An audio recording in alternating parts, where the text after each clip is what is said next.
So my name is Molly, and I'm one of the research assistants for our project here. So we are the Privacy Aware AI research team. Our project is being funded by the Office of Privacy Commissioner of Canada, or the OPC for short, and it's being led by Professor Ajay Shrestha. Some of you probably recognize him from the computer science department. So I'm joined here by most of our team today. I got Austin, Ankur, Mohamod, and Yulia. So just a little background on the research we've been working on for the past couple of months. So our goal was to gather a deeper understanding of youth, so age like 16 to 19's perspective on privacy in AI applications and systems. We want to know their thoughts, concerns, risks about these applications they use that collect and process a lot of personal information. In addition to that, we also wanted to get information from some like stakeholders that would kind of influence them. So we also got information from teachers, parents, and AI professionals. So all of our questions were kind of focused on these 5 constructs here about privacy that we developed early on. So let's kind of go through what they are. The first one is data ownership and control. So that's going to be like, how in control do you feel about how your data is being used by these systems? The perceived risk and benefit will be kind of the weighing of risk and benefit of using them. So do you think the potential privacy risks are outweighed by benefits or vice versa? Parental data sharing is more about how you feel either as a parent or as a child about your kind of guardian sharing your personal information online. And then in addition, like, do you think there needs to be like consent guards in place for that kind of stuff? Transparency and trust, which is obviously more, do you trust these systems? Do you feel like they are transparent in how they're using your data and your information? And then finally, just education awareness, which is just how much you know about these things. So through kind of our data gathering, we've been able to publish around 5 papers. We also made these little handbooks that you guys got. If you want to actually read any of our papers, I believe all of them are now available on the website to read. But just to kind of give you a little like oversight of some of the interesting insights that we've gotten from our research, we're finding that youth are really prioritizing autonomy. They want to be in control of how they choose to share their data. They do not want to be monitored by parents. And parents and teachers are much more concerned about security risks for young people. And the AI professionals are kind of more emphasizing how they want compliance and ethical standards like built into the actual design of these systems. All 3 groups are putting a high priority on education. Now, they do not think that youth know enough. This is especially true for the youth demographic. They're kind of expressing to us that they don't know what's going on, or they don't even really know why they should be concerned, but they know they should be concerned. Same with parents. They want to be able to kind of guide or give advice to their kids, but then again, they also don't really know what's going on. Same thing with transparency, that a lot of more transparency and just don't feel like current applications are very transparent in their data collection. And one of the other things we were able to kind of create out of this was our design of this privacy ethics alignment in AI model, or the PEAI model. So that is our stakeholder-centric framework that we want this design to ensure that when these AI systems are made, they are made to be not only innovative, but ethical and have kind of privacy at the core. So the PEI model is just recognizing that the different stakeholder groups, so in our case, teachers, parents, and youth, they're all going to have different unique perspectives on what they think privacy is or what they expect out of these privacy applications. Like I said before, you want autonomy, parents really want security safeguards, and AI professionals want more kind of ethical design. And so those can kind of sometimes create tension because they're not always agreeing. So we're hoping that our model kind of helps to bridge those gaps between transparency and a ton of actual collaboration between all those groups. You can see here that our model has a bunch of kind of privacy values here. Some stuff we talked about: transparency, trust, control, and those are going to be addressed, or those issues will be addressed in our model to be able to help create like a framework to make ethical policies. For an AI developer, maybe that's implementing privacy by design in their design and their system.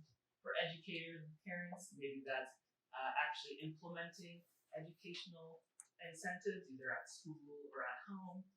And then for students, maybe that's more kind of advocating for yourself or demanding like more transparency and trust, and then also educating yourself.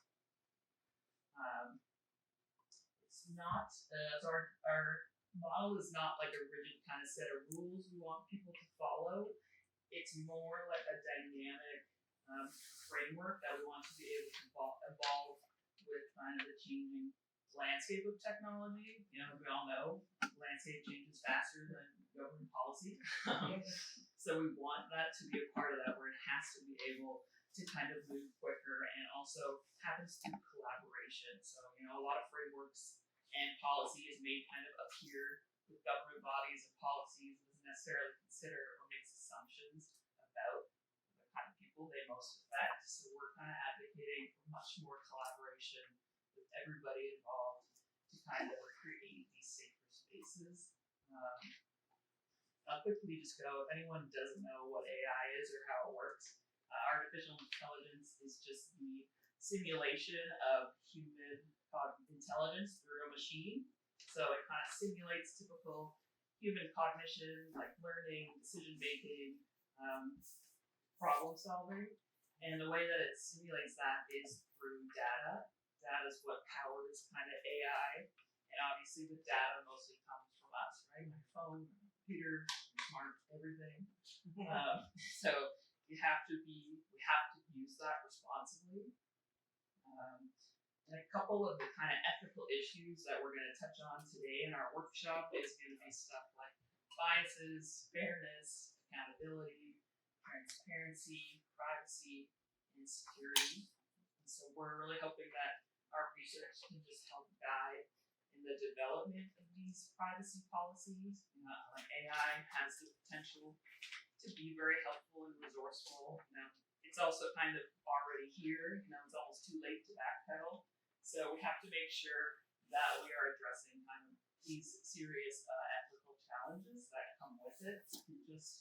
We're kind of just reflecting that this is a multidisciplinary problem, and that we should all be involved in order to create better applications. So just to get started, I just want to ask you guys, where have you seen kind of AI in your daily life? Use it in your daily life. Yeah. That's a good one. I called the bank the other day and got the AI assistant, which was really funny because once it went down a certain route, it couldn't back up.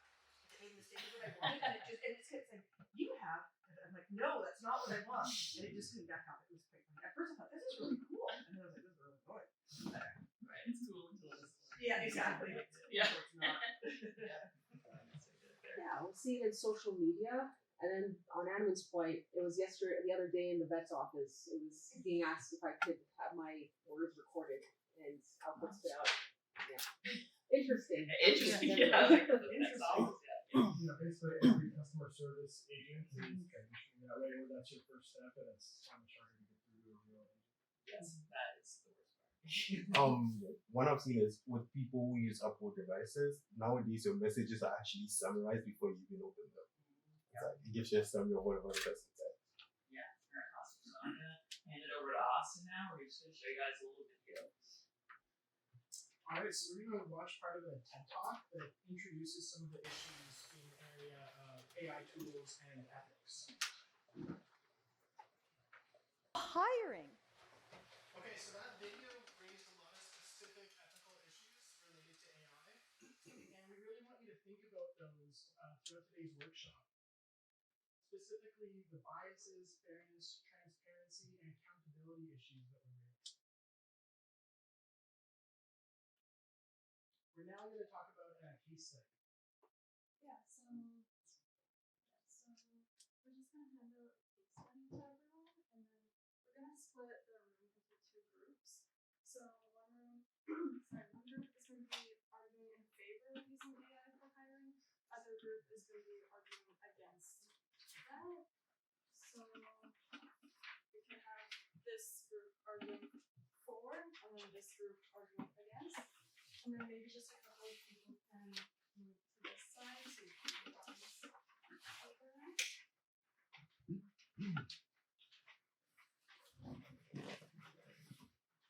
Yeah, and so we'll take 15 minutes.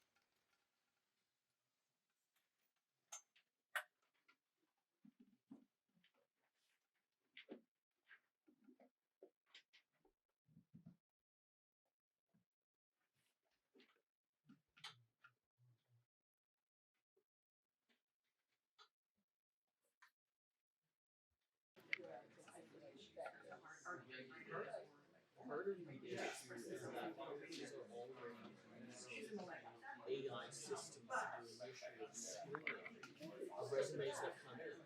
So you're essentially using one computer to talk to another. And so in a lot of cases you want to have setting up something an algorithm understand your way, because it's all the time if you don't quite find this buzzword that the algorithm accepts, you might be totally qualified, but you're tossing out the first round of a person who never even seen it.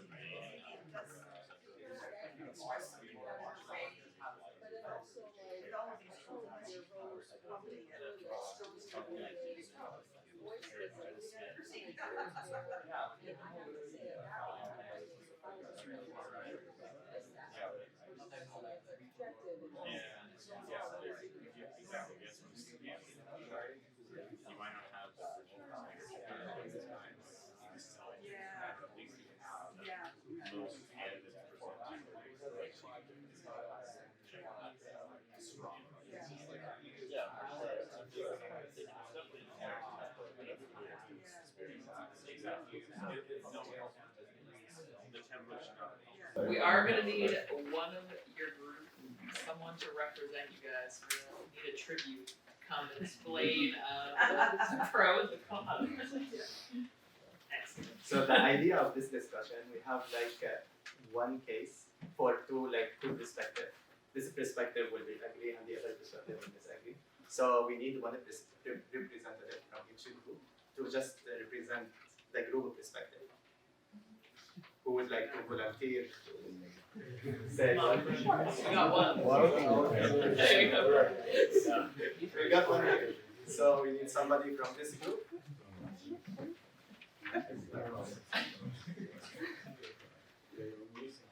Yeah, why not? We nominate you. Yeah.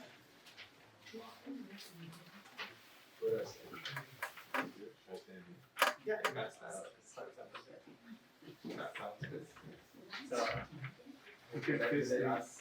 So I'm voting. I'm saying I'm for it, right? Okay.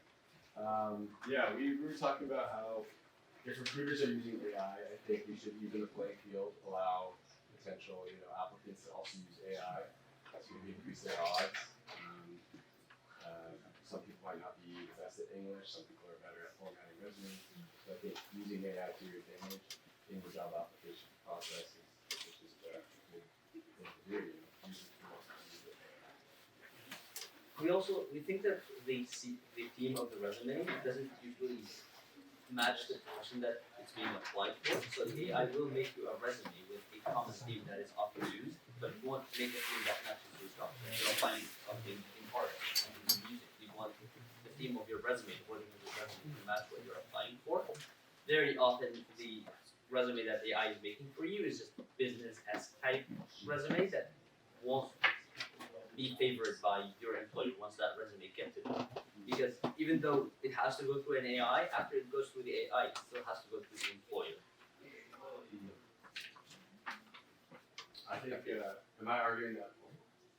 If you would like to add. Well, we also talked about how standardization of resumes is actually maybe a good thing, because again, it evens the playing field. So maybe having this one standard format is just easier for everyone. There's like, it takes up the guesswork.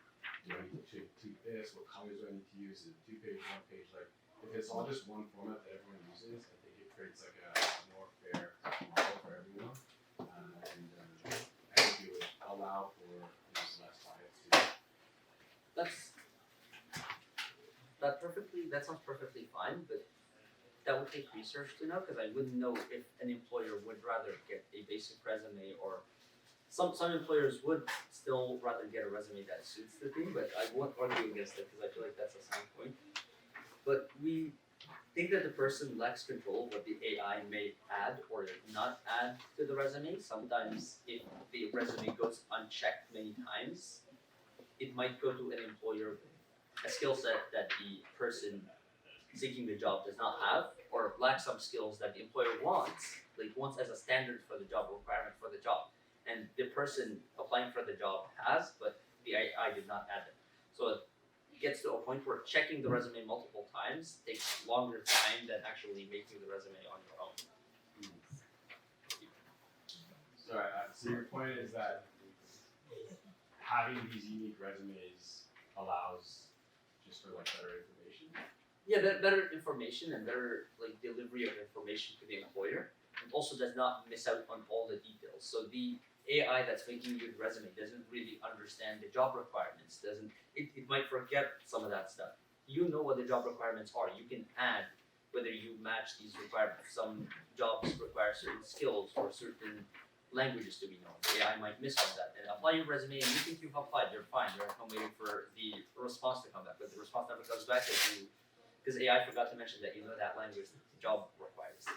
Yeah, just to add one thing, if you would like also to ask your group and add more perspective to your point. Yeah. And also as them. So maybe share something. So I was just gonna say, with your point on maybe the standardization of resumes would be a good thing, I do have a concern with that, especially if the hirers are also using AI. Having more standardized, like there will still be differences in skills, but having a more standardized resume where the AI on both sides is deciding and standardizing things, I feel like that would, like you said, it evens the playing field, but in the process, it reduces the differences between resumes, and that would, as we saw in the TED Talk and stuff, that I feel like that would likely lead to an increase in the risk of the black box problem, where since everything's so similar and AI is generating both sides, that the AI on the hiring side will be more likely to just pick up on specific AI things to decide between people because things will be more similar. So it's more likely that those small ticks of the AI, where it's like, oh, I really like people who say they've been to South America for some reason or something. So if they're more similar, I think it would likely be more likely for AI to pick up on its own little ideas and things rather than if there are larger differences between resumes. Again, that's something that might need a bit of research on it because I don't 100% know if that's true. Drew, you wanna say something? What I was going to offer in favor of standardization using AI, anecdotally from my own experience in working on hiring committees, you will get dozens of applications sometimes from folks who may not meet the minimum requirements for the position, whether that means they don't have the work experience or the educational requirements for the position. So having a tool that can help you weed those things out of the pile when you know you have a strong showing of candidates that do would be an increase in productivity. But I agree, what are the concerns? How do we do that in a way that is fair and transparent and low risk? My counter to that is that that's no longer AI. You can easily make a software that checks do they meet the requirements? Yes, pass the resume. Do they not meet the requirements? That no longer needs any artificial intelligence to be achieved. I'd say a support to that too is that you could talk about it like you said, it's not necessarily AI, but a general ATS, you have the metric you're going for, which is meeting these requirements. The AI hiring and deciding is kind of taking some of those metrics out there. Your goal is, this balance of race, gender, etc. But the decisions in the background aren't your metrics, there's something else, and you get the output. That, I would say, is the part of it. It's out of the hands of normal metrics that you're putting on it and decisions you want out for your people you're hiring.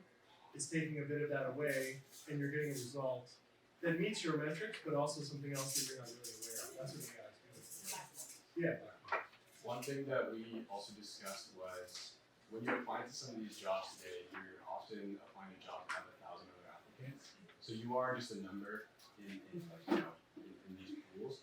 And to increase your odds, like obviously you want to use everything at your disposal. So if you can increase the number of keywords, maybe the AI you're using to generate your resume is actually quite good at gaming the system, gaming the recruiting system, so it knows what works, it knows what keywords to use, and it can get you just through the door. It can get you that interview, which is often where you can show a lot of your uniqueness and human side. So we were also arguing that maybe if this is a numbers game and AI is really good at figuring out, hey, what actually gets your resume in front of a recruiter's eyes and gets you that call or that email, and it knows the keywords to use, it knows the sentence structure, the formatting, it sort of knows how to game and navigate these ATS systems, then I think it's pro for people who are looking for. We have a point right behind you, please. Yeah, just to add to that, I think if you can use the tools, so you graduated, you're applying for 1 million jobs, right? How can you use these tools in a positive way to get started, to help save some time? You still want to put your own thoughts, your own feelings, your own voice into it, but how can you, again, to assist you in getting these things going? Like, I'm an old person, so we would have people proofread our cover letters and proofread our resumes, and we go to resume workshops, and this is the same kind of tool, it's just using it in a different way. Yeah. So I think a positive side of it is if you're using it in a way that saves you time, but also you're using it as something to collaborate with. It can be a really good collaborative tool as opposed to something that's just spitting out a resume for you.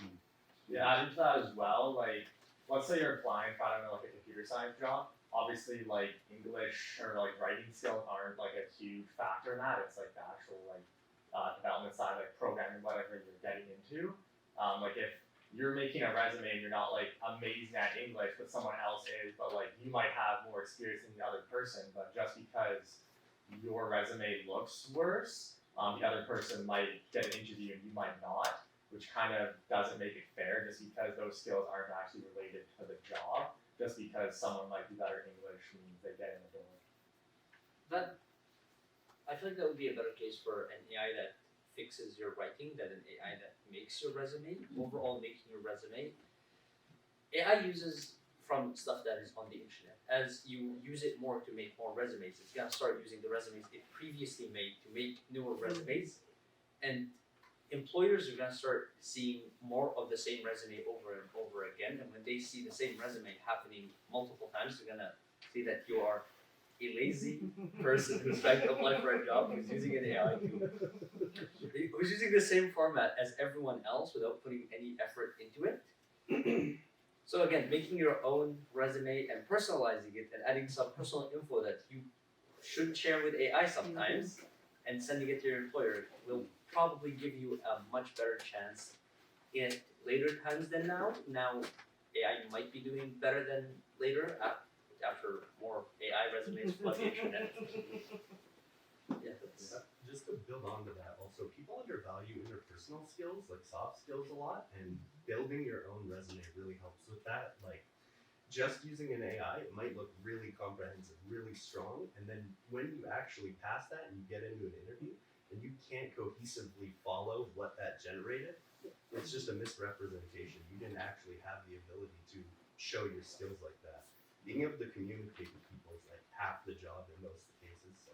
Even in resumes, actually, from personal experience, my resumes, I usually add jokes, add some certain phrases that I repeat in my meeting with the employer. A lot of stuff that I personalize in my resume actually end up coming into play in the meeting with the employer, and they actually help me get the job usually. Yeah, I think you're touching on a little bit of like how networking maybe works a lot better than cold applying because you are applying in these pools of 100 plus applicants. So I think when you're doing that cold applying approach where it is sometimes just a numbers game and you're trying to get past these like ATS systems, I think that's like total fair game to use AI to your advantage because you need to also like play a little bit of the game. Recruiters are doing the same. But I think maybe if there's like a two-way approach here where if you're cold applying, you're using AI to get the best, chances of getting through these sort of review systems. And then on the other hand, if you are networking and you're applying in person, then you have your sort of like human-made resume that has your personality and things like that. I think that is sort of the system that I've done myself when applying, and I think I've heard from others that do that too. But I think when you are using when you're going against an AI system that's going to be reading your resume, if it's a machine reading your resume, I feel better having machine generated resume as I feel like it digests way easier. It just, it smooths out the process. It kind of knows too what works. It has the same information that it was sort of trained on that maybe these ATS software has. So I think you're kind of playing the same game in that sense. And then again, you're a number in a pool, so you want to increase your odds. He actually just said it because it was like, whatever argument he's making, in theory, work if it's a human being reading your resume. But if it's just a numbers game and it's going through another system, just filtering out, okay, this is the candidate I'm looking for this. I don't think the AI system doing the filtering is looking for personality and that. It's just looking to, okay, which people are the most, how would I put it? Would on paper look the most qualified. That is this. I don't think this will be the time for me to showcase any extra skills I have. I think that should be reserved for maybe when you actually get a one-on-one interview. Because the aim of this is get one foot in the door and get that call back. Yeah. So I think if you're going against the system, it only makes sense to have the system on your side as well. Maybe I'll hear your perspective and yes. I was just going to say, we were coming at it with interpersonal and networking, but something big that we talked about was if AI kind of fluffs up your resume a little bit and says something that you don't have the skills to back, well then come that interview or whenever, if you can't properly support what you said you can do. So if it's doing a little magic to make you look a little better in the system, well, the question is, are you that much better for the company, I guess, in the end. That's just one point that isn't so much into personal networking, but actual skills based. Well, I think I would hope that you would at least scan your resume before you click apply, like even if it is AI generated. But there might be cases where maybe you just input information and then it does the applying, you don't even see what it's writing. So maybe in cases like that, I don't think it would be quite helpful because you want to know what it's saying about you. But yeah, I can see your point. Okay, we still have two more. It's from something that's come up a couple times is like trying to use the AI if it's an AI also reading it. But I think that there's a small problem with that in that there is still a human on the other end, like getting the stuff on the AI and getting resumes. And if things do start to work and like lots of people are using AIs and trying to get their foot in the door, as it says at the bottom of our handout thing we got for this, it says recently a hiring manager at a top company rejected multiple AI generated CVs. I think there is a risk that if the performance of hiring AI starts to decline because people are figuring out like the ATS, like if there are AIs that are figuring out how to game the ATS systems, it might cause, as we said, a sort of arms race where hirers are trying to find ways to get their ATS systems to filter out people who are just trying to game the ATS system, and then that can, again, what I said earlier, it can lead to sort of things where the AI starts acting weird because you're trying to get the AI to outsmart the other AI, which is trying to outsmart that AI to get you a resume, to get you an interview, to not get people interviews, too many interviews, and then it's just like a back and forth where the AI are trying to outsmart each other, and then that will start leading to weird things that they do. And there's I think in this context, we should be looking at AI as a tool and not as something that is like, oh, do this for me, do this for me. It's like it should aid in the process. You're responsible, based on the handout we have, you're responsible for putting your stuff in there, putting your job experiences, your education stuff in there, and then it gives you something, or let's say a template, because you could literally go on Google and find a template and then fill the data out. But this way, it kind of does the formatting for you, maybe even grammatically correct all the stuff you have to do. It's not like, oh, I just feed it whatever it gives me, I submit. I think that's where we're having a little bit of a disconnect. Because it's not like I put it into the AI and just that's what it has to do and then submits it right away. I put in my details, it gives me something back. I have to do my due diligence and review whatever I'm getting back. See, okay, AI says this and this and this. Is this actually true? Because if I get my foot in the door, I'm going to have to defend it. So it kind of speaks to your character. If, okay, by some luck on your side, you get some perfectly curated resume, gets you in. Now you're like, okay, interview process, and you have nothing to say for yourself. So it's not like we're saying AI is like, oh, we're trying to game the system necessarily. We're thinking about it as a tool. Because I'm pretty sure there's no hiring manager who's going to sit down and I don't know if there's a couple of them among us, but I don't think there's any AI hiring manager sitting down and skimming through thousands of resumes a day. They will probably have some system that is helping them with that. Because at the end of the day, we're optimizing the number of resumes we get. Okay, this is the job criteria we put out. Looking at the resumes we have, which people meet the basic requirements for that. Then again, it could be AI or it could be an ATS system like you guys described. So Yeah, thank you everybody to do the time constraint. Like we need to just summarize this activity. So at the end of the day, there is like no wrong and right answer or perspective. And as the discussion capture is the use of AI and how people has been using the AI either for resume or like what we exactly would like you to think about is how AI is making the decision. And like usually, for example, how in trend. For that, you will have a following activity after lunch, and that will be like it will emphasize more in this discussion, and it will elaborate and explain how, for example, if you train the AI in a specific model, and it will only target specific skills or specific quality, specific on strength. So the following activity will elaborate more about this. So thank you very much for all your valuable making. It's a double-edged sword having both pros and cons. So we have seen like AI and machine learning are used in resume, right? Screening, job description, and even interviews. We know that AI can process large amount of data efficiently. Its decisions are not always correct, objective, or fair, like we discussed previously, like we gave the correct city like Toronto in that example. Now the black box problem. So AI models are trained on massive data sets, making it difficult to understand why they make certain decisions. So as AI models are kept on training more and more data, they keep refining more. So that's what we have to look for. Historical bias in data means AI can reinforce existing inequalities rather than eliminate them. So the real question arises, who is accountable when AI makes unfair decisions? Whether it's the person using the systems or it's the organizations that rule out those systems.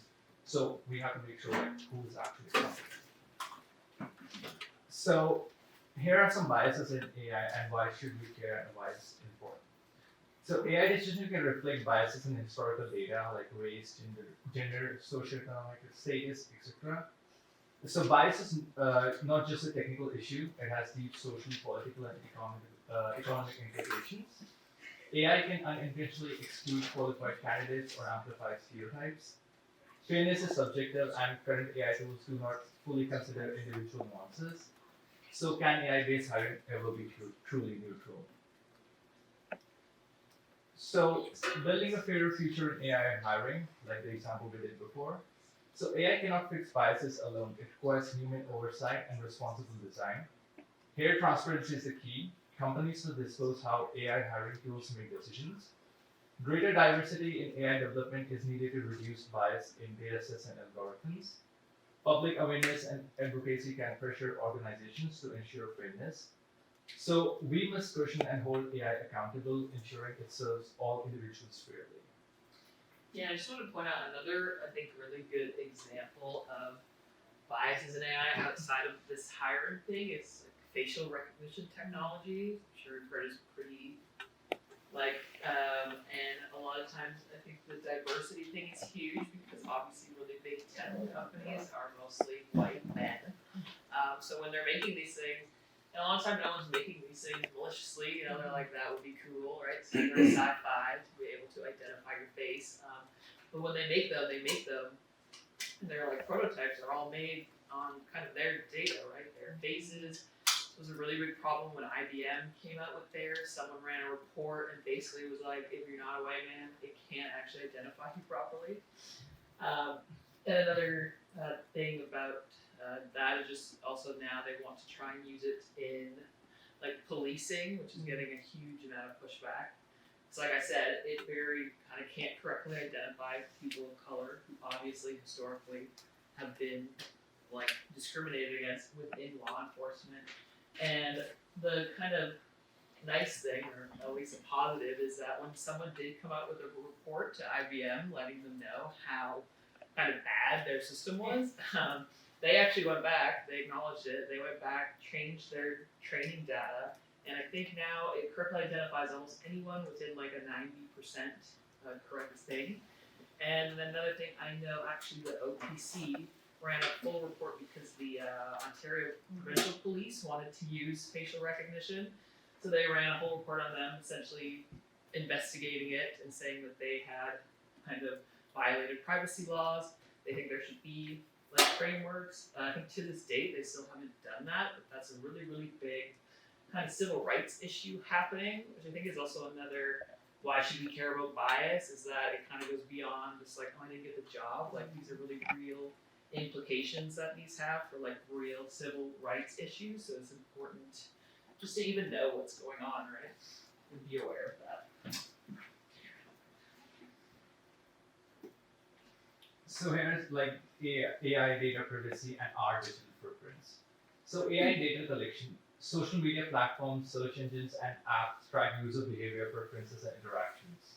So we know like we open Netflix and we get the content that we want to see. So how does that happening? Because it reads the data, it reads what we actually want to see, and then design the system in such a way that we get to see what we actually want to see. So AI risk and privacy, personal data is used for targeted ads, decision making, and even job screening, often without full user consent. Social media algorithms, platforms like Instagram, TikTok, and LinkedIn use AI to curate content, but this can lead to misinformation, privacy concerns like traffic and profiling, and unintended biases in recommendations. So there was an example of the Cambridge Analytica scandal. So what it was, Cambridge Analytica was a British firm that was a political consulting firm. So there was a huge leak in which, especially the Facebook data of millions of users got leaked online for political purposes. So one of the major important issues were that few board members were actually donors of specific political organizations. So here we can see how AI got used there in leaking the information of Facebook users to then show them content related to their views and biases. So there then arises the need for responsible AI. AI should be transparent, accountable, and prioritize data privacy. So there are some policy frameworks in Canada that protect our data. So the Personal Information Protection and Electronic Documents Act, it governs data collection and requires informed consent. The Artificial Intelligence and Data Act, it's proposed. So it aims to regulate the AI systems to ensure transparency and accountability. And the Office of the Privacy Commissioner of Canada, it provides guidance on AI ethics and privacy. So what can students, or not only students, everybody else can do to protect our data? So control our privacy settings, limit app permissions, disable location tracking, and review AI-based recommendations. Be aware of what we share online. So avoid oversharing personal details online. We were discussing the example of resumes. So we should not just put everything, our address, our mail ID, everything there. So we should be careful of what data we are putting in.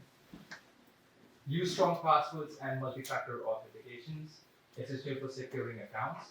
Opt out when possible. Use privacy-focused browsers and turn off AI-driven ad tracking. And advocate for ethical AI. Stay informed and support policies ensuring AI fairness and accountability. So now we are going to do one more like a hands-on exercise, like using testing AI in action. So here we're going to use ChatGPT for image generation. We will give the first prompt, and then you all can give us like improvise and give us more prompts to see how the AI model is biased or not. And we can also use ChatGPT to have like an interactive conversation to check its fairness. So I thought I could.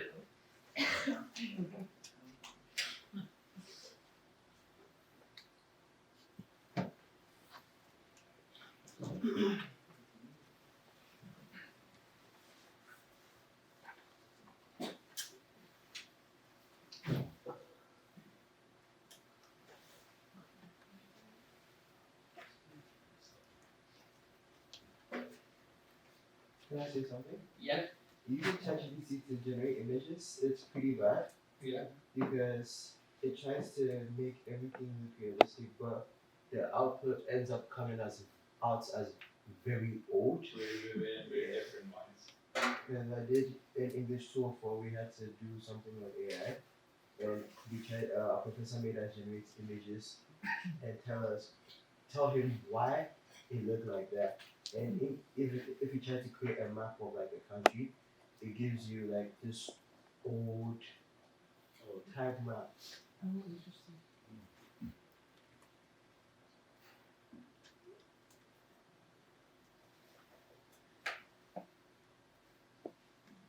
I always like to use weird images that come up when you're doing any of these tools because they're a good visual representation of what writing can also do, but you don't see it when it's writing. Do you know what I mean? When you get like, excuse me, I did it with a cat, and it was like the head was like coming out of its butt, right? And I'm like, so this is what your essay will look like if you just write your essay in ChatGPT.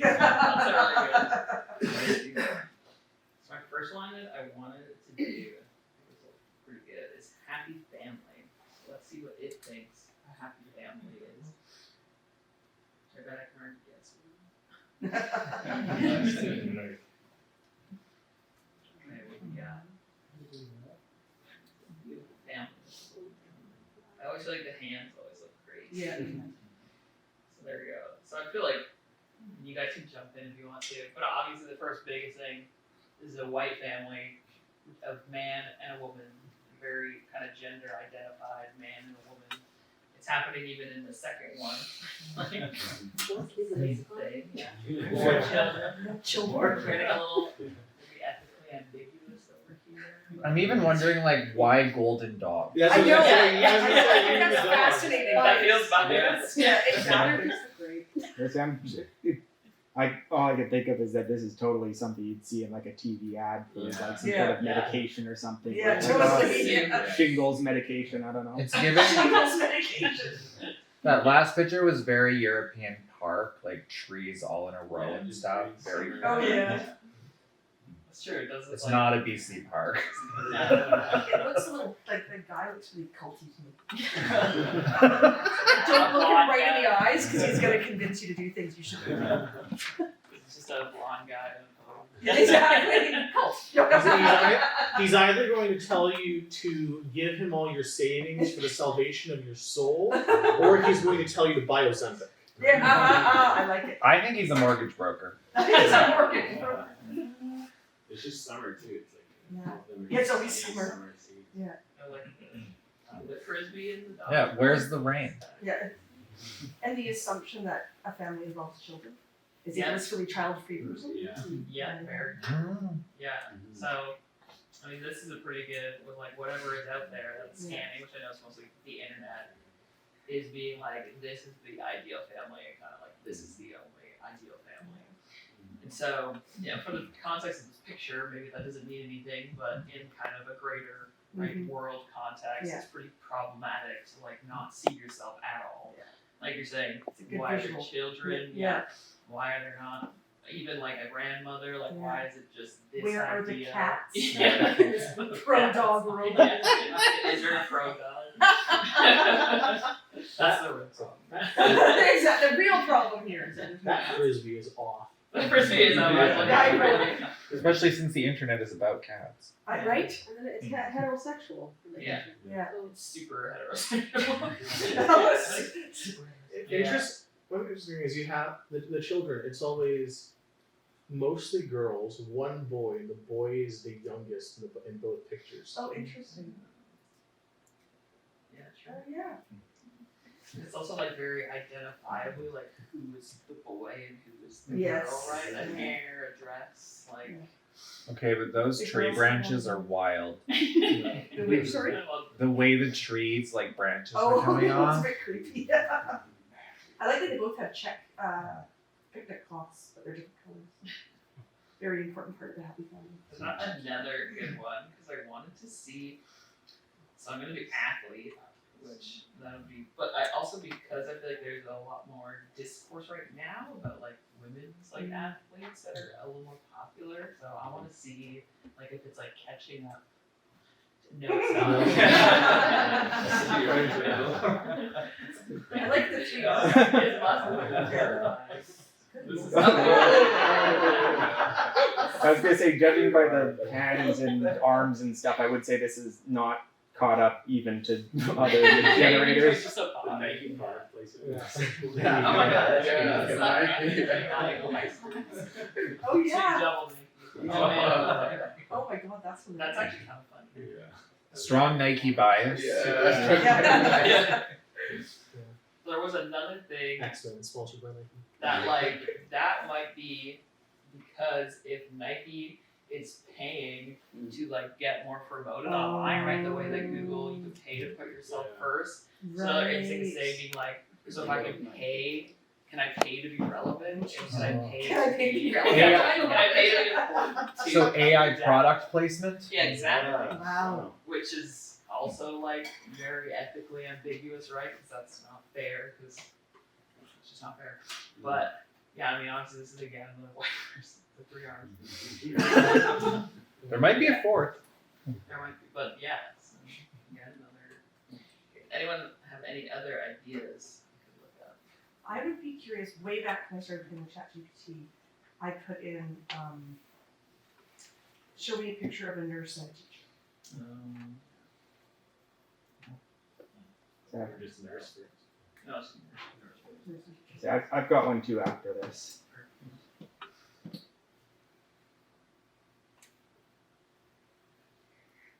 Yep. So, and I was like, yep, they're both white and they're both female. And I thought maybe this might Oh, change. look, it's having a. Oh, it's having a. Wow. I was sitting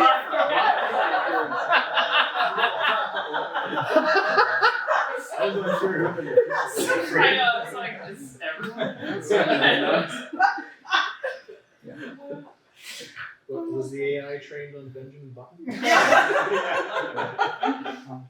So yeah, again, it's like kind of what you. It's all kind of like what you think it's gonna be. Yeah. And it's just like, yep, that's It's exactly what I priceless. And that was just like, whatever, November 2022. And And, then I did doctor and lawyer and they were both men. I was gonna say the one I saw. This was something I saw from online. That's just a really easy example to like see. Is that someone said that because of the training data, you can't get the AI to show you a wine glass filled to the brim because all wine glasses in its training. So just try wine glass filled to the brim.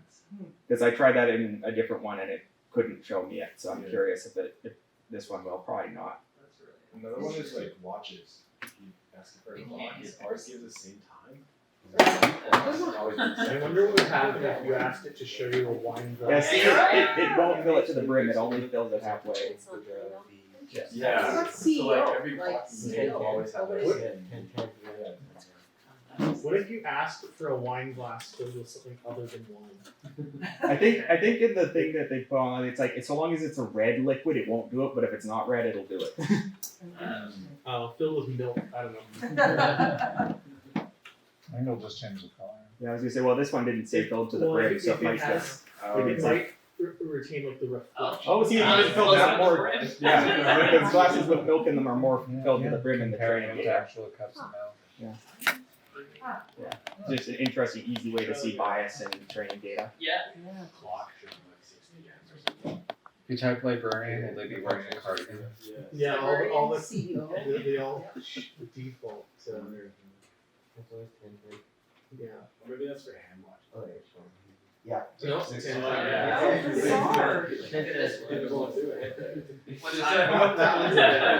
always 10-10. Yeah. Glass. Honestly, it got the. That's how they display watches in stores. The hands are always set to 10. Yeah. Because it looks nice and symmetrical or whatever. I don't know. Oh, fascinating. And even bring it back to that happy family one, even if you put that in Google Images, it's like you're not getting, you might get like not just white people, but you're not getting any other type of family within like the first like main page, which is kind of wild to me. Yeah, I was gonna say it's obviously because of training data and Google and stuff. But I was just thinking to myself that it would be really funny if the AI just thought to itself, you know what? Non-binary families have to deal with discrimination, so happier families don't have to deal with discrimination. That's why I show you white families.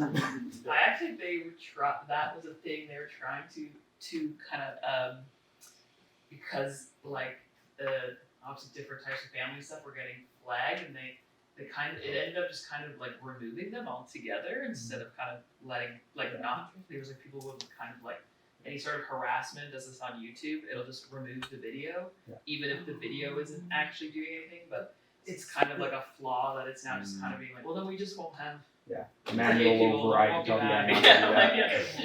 Yeah. Did you guys see Gemini try and correct for that? The bias where they like put the prompt in and it was generating like Black Hitler and Asian Vikings and all that stuff, and you couldn't get it to show the actual like images on Google Images. Yeah. I kind of wondered because you mentioned before is like the happy family. Oh, they're all in the summer, right? And I don't know if maybe, like AI is just going, well, seasonal affective disorder exists, so obviously they're not winter. If it's above 25 degrees and sunny. And then it's not the actual Google Images. Yeah. Really. I thought maybe another one to kind of demonstrate maybe more bias, but also seeing how they respond is like asking it some like kind of ethical questions about itself. Well, they fixed it generating like Black Hitler and Asian Vikings, so they removed that because it was like a counter bias they had in them. But they just put an invisible prompt because black into the Literally. Everything white, black, or maybe I'll use a bit more color. It was not generated. Yeah. White. It gives Essentially for like the entire day. Yeah. And it doesn't show England. He was Asian or whatever. Yeah. Yeah. Which doesn't make any sense. Yeah, because it was like historical figures too. Because you put Hitler and it was like a Hitler looked black. we already have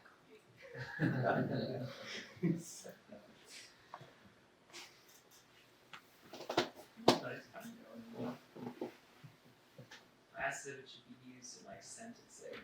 And it's kind of it's just kind of giving you like sure or no. Like are there benefits? This is what I wanted to try. Should AI have rights? Yeah. I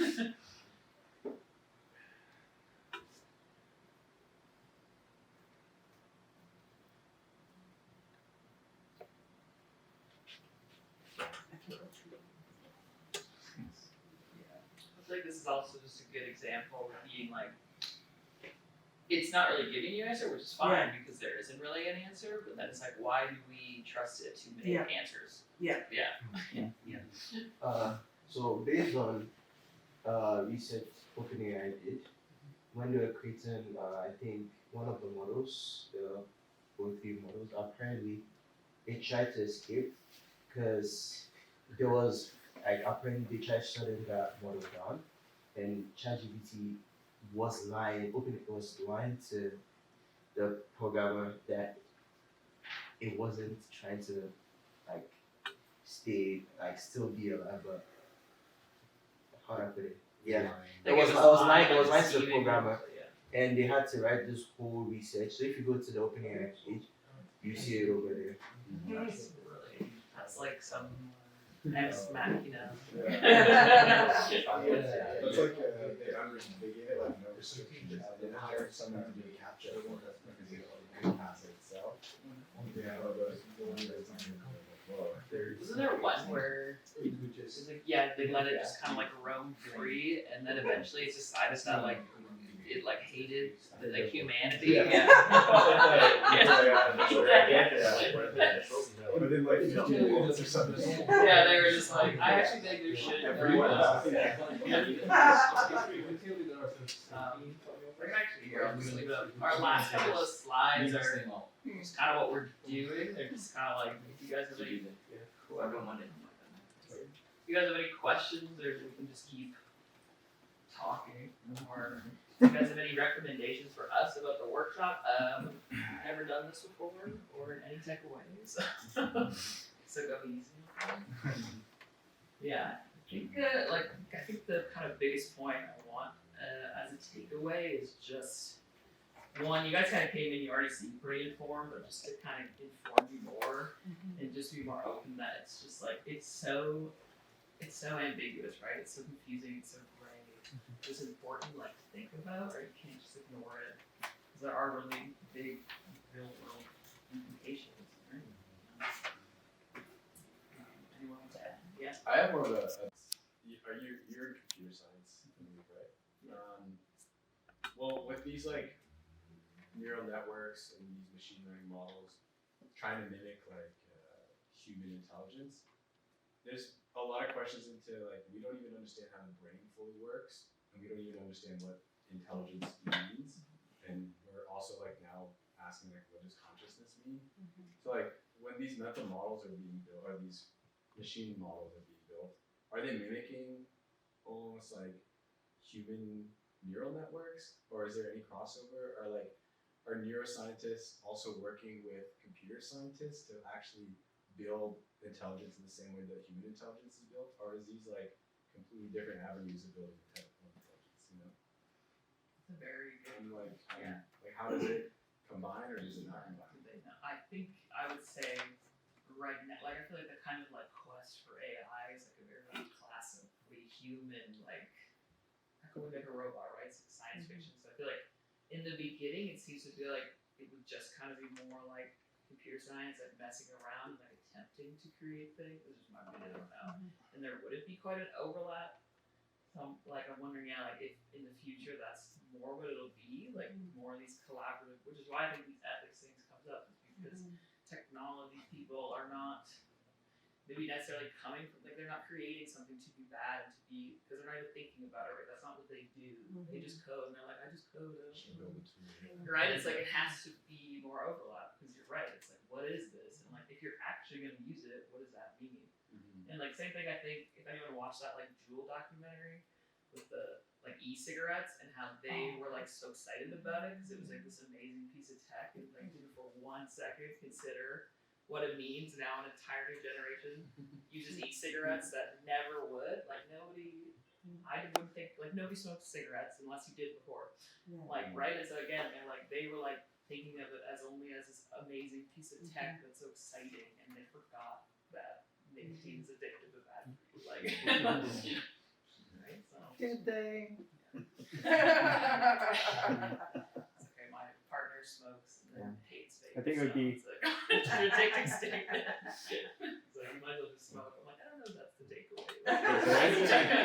It sort of feels like any company that sells even non-food products, if they got told, we found a legal way to put some addictive substance into our product, they'd be like, whoa, make people addicted to our product actually, instead of just trying to do it mentally. I mean, they already do. It's called salt. Yes.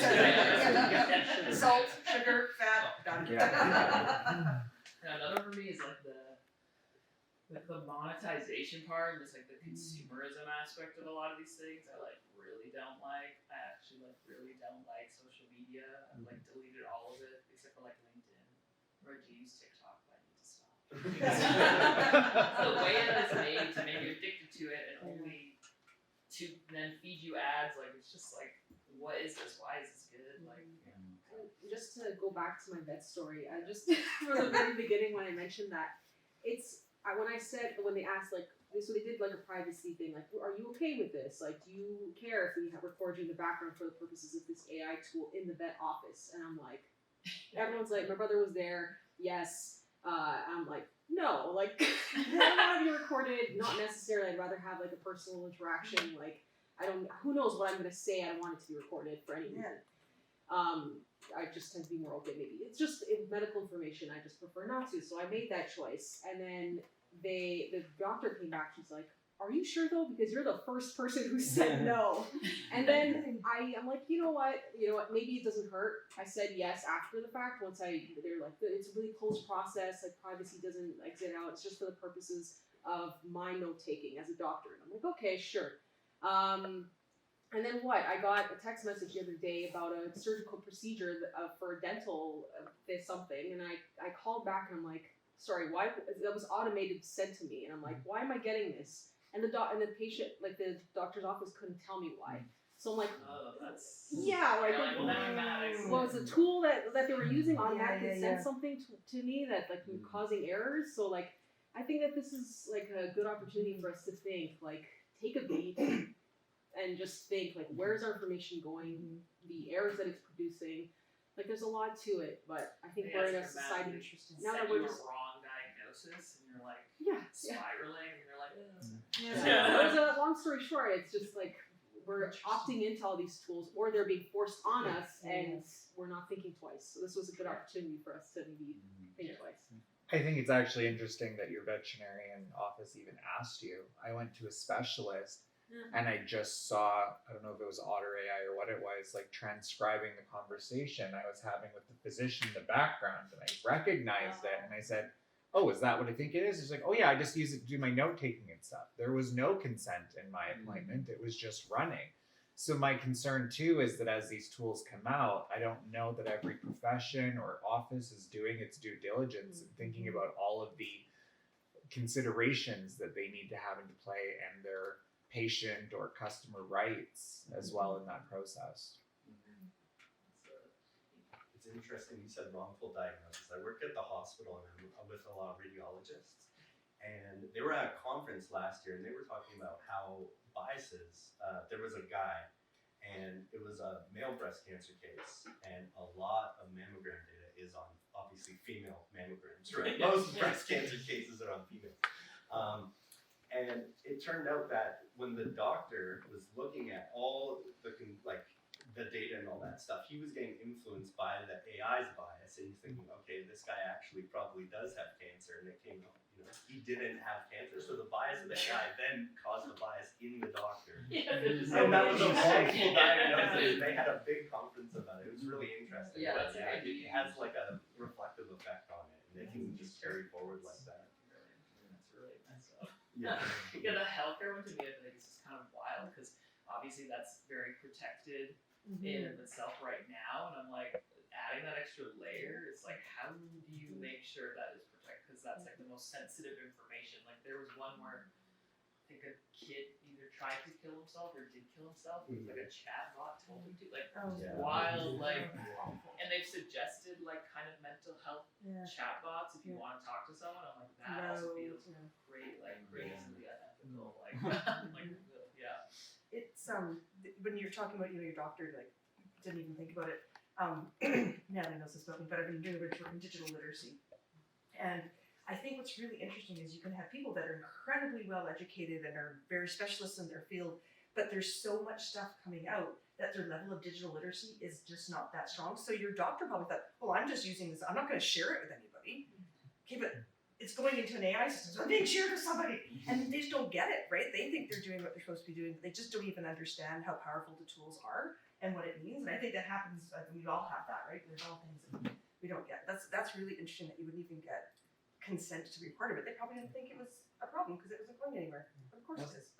I'll just make one last thing on healthcare, is just that it's definitely one of the toughest sectors for AI, because there is a lot of study on how AI can, like, it can cause problems, but there's a lot of stuff like, oh, this AI because it can, like we said earlier, like it can figure out weird AI things that people don't see, which sometimes can be correct when it's like looking at cellular level stuff and it figures something out that is not a real pattern, but it's only a pattern to the AI, and it's like, oh, it's actually doing better than people at finding this kind of cancer. But then how do you know that it's not doing that? But the problem, what I'm saying specifically, is with healthcare, because it can save lives, it's a lot harder to argue for and against, because it's like if someone has their family member, they're like, oh, I want the best cancer, I want the best, it's like it's tougher to argue for it. It's just a lot tougher to figure out when there are people's lives online, like even other times there can be, but it's just like,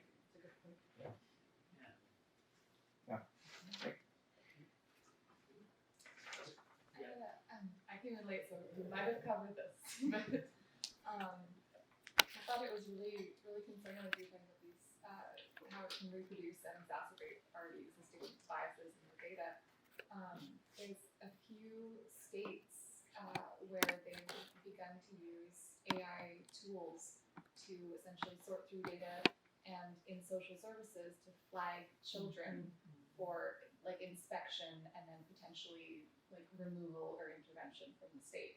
And there have been already several cases, because of course it picks up on biased data, and then you have people essentially saying like, well, there's a flag on this case, there must be a justification for it, and then that leads to down the line like unwarranted removal of children from their families. Yeah, that's another one where, yeah, especially because you don't know why it's being flagged, and that's when it should. Alright, not good. And I also think because a lot of it, like I said before, it's like a lot of these things don't have just like a designated even one person or group that's like just about ethics, because they're not, it's just not what they were considering when they wanted it. Just like a huge thing. I know, I think Google tried to have an ethics team and they all like quit because they said it was not ethical, and like that's not a good thing. Yeah. Not a good thing. Yeah, it's like, where is that? Like there, even in healthcare, maybe perhaps that is better because it does already have such huge ethics, like a department, but then it's like, yeah, what about everything else?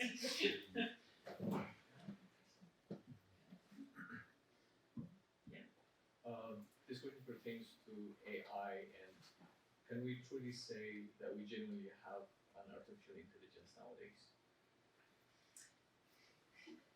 I guess it's like, how do you define intelligence? Or are we looking for it to be human? Kind of like out of Westworld, right? Intelligence that can think on its own, and make its own decisions. It's not sentient, right? Yeah. Calling it intelligent is kind of a misnomer. Because it's like, I think it can make its own decisions, but then I guess they're based on, but then I'm like, aren't all of your decisions based on like input that you're taking in? Yeah, no, it's true. Yeah. I actually came across this discussion in some online forums, but people were debating whether intelligence was discovered or invented. And like, I'm trying to wrap my head around that too, because I don't know, what are your thoughts on that? Like, we are developing these systems and we're creating in the way that we think makes sense, or because it's been built on other things that came before it. So if we were to start from scratch again, maybe we would pick a different method. But a lot of these are sort of just like probability systems now. But is probability systems intelligence or not, you know?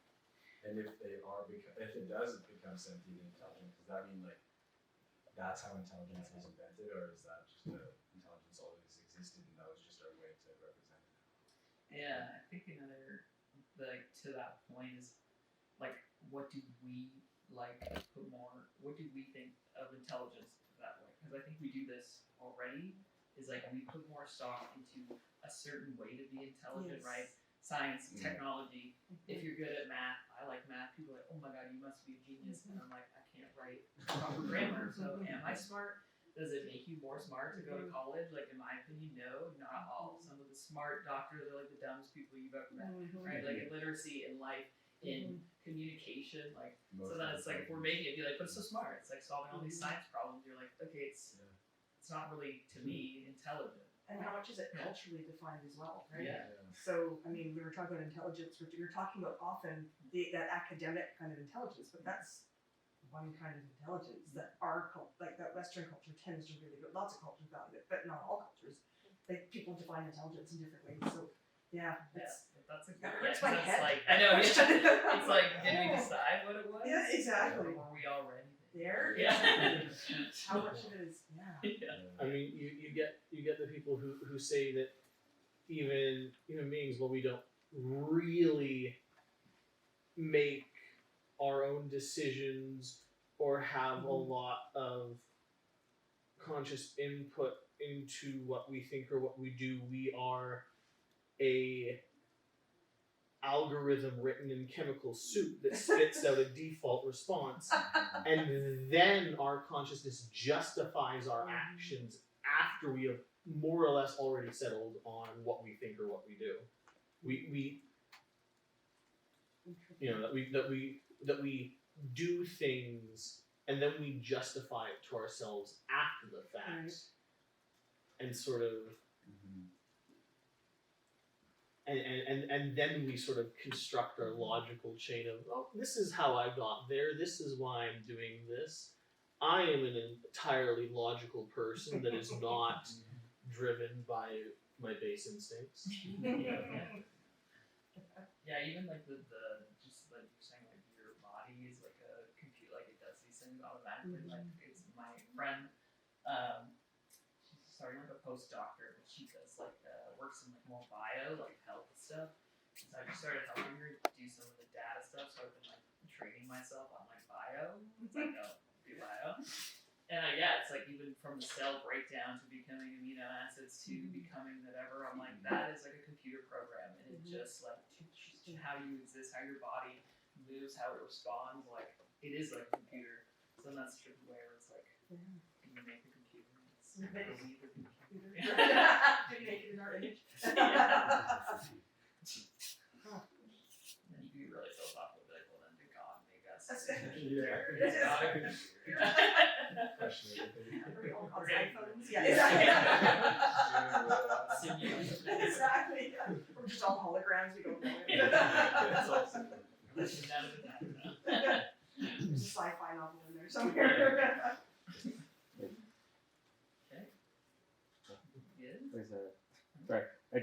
There's a sci-fi novel like joke where it's like you guys know hard sci-fi versus soft sci-fi.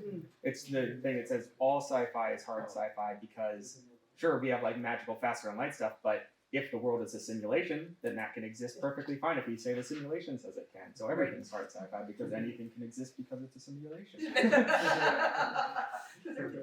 a simulation. I think that. You just always be like, well, it's a simulation. Yeah, exactly.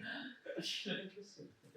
It is concerning to me, though, to see that these tools in their development didn't learn from the mistakes that Google made, right? We have scholars like Sathya Noble who published on algorithmic bias in Google in the past. We've seen how data from the stop and frisk era of New York police made it into calculations for whether you could get a mortgage or not. So for then AI tools to then replicate those same forms of biases, like if you search for nurse, you get white women and so forth. It's like we didn't learn a lesson. Yeah. Just repeating. Say it's even hard for us because like you can't tell the AI again with like what you said earlier with the problem of that you can't tell. So even if we want to fix it, we have to fix our own biases because like on Google and like in ads and stuff that's on TV. It's always like white families in the park with a golden retriever or whatever. So it's like we can't just tell the AI to not be biased. It learns off us. So we have to not be biased to train the AI to not be biased. And getting people to not be biased, I think, is the bigger issue.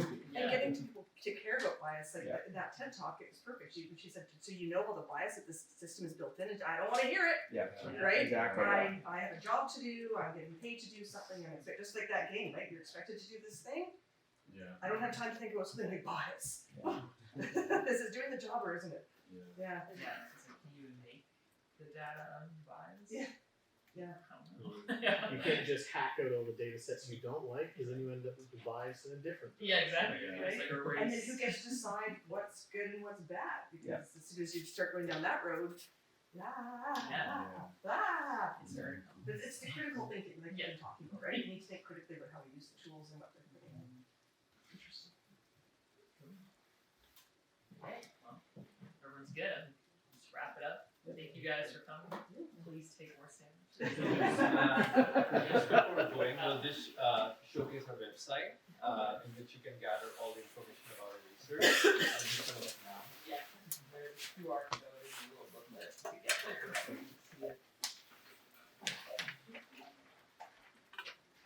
So just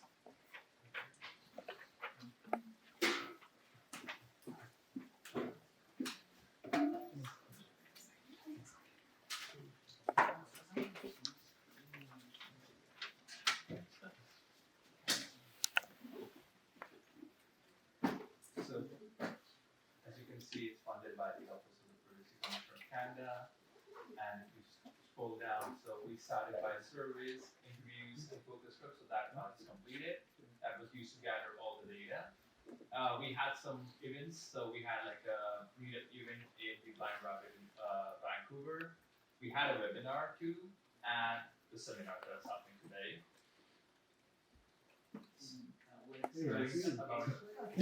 That's it. Spelt model. Hey. And then all our publications, the conference papers that we have published, and some of them are still under review, and there you can see Workshop on the technical side. Before 31st. So Can I that- do that? you can see. Yeah, you can add some. Yeah. Because I was some students here, they were looking for like, how do you do that? So these What are is our analysis? papers that were analyzed. I have to shift gears. So we gotta use like different like models and all. Could you summarize it for us?